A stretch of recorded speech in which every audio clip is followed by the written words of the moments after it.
Bangladesh cricket board যখন স্মরণকালের সবচেয়ে বড় পরিবর্তনের মধ্য দিয়ে যাচ্ছে, তখন পরিবর্তনের ছোঁয়া লেগেছে ইন্টারন্যাশনাল ক্রিকেট কাউন্সিলেও। আইসিসির বর্তমান সভাপতি গ্রেগ বার্কলে দায়িত্ব ছাড়ার দ্বার প্রান্তে দাঁড়িয়ে আছেন এবং বিস্ময়ের ব্যাপার যে তাকে পদত্যাগ করতে বাধ্য করছেন স্বয়ং জয় শাহ।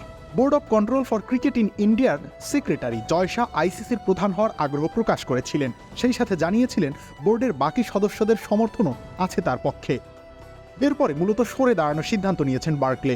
গত মঙ্গলবার একটি ভিডিও কনফারেন্সে বিভিন্ন দেশের ক্রিকেট বোর্ডের প্রতিনিধিদের সঙ্গে বৈঠক চলাকালীন নিজের ইচ্ছের কথা জানান তিনি, অর্থাৎ আগামী নভেম্বরে চলতি মেয়াদ শেষ হলেই তার সঙ্গে আইসিসির সম্পর্কের ইতি ঘটবে।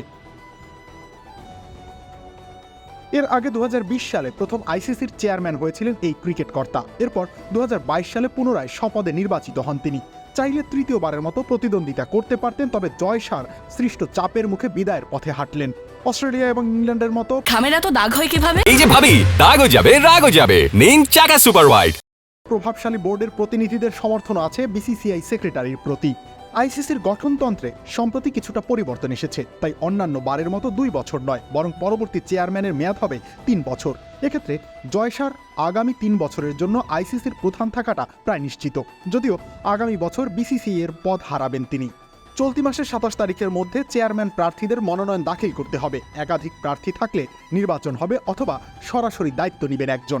ডিসেম্বরের 1 তারিখ থেকে শুরু হবে নতুন চেয়ারম্যানের দিনলিপি। রবিউল ইসলাম রনি, খেলা 71।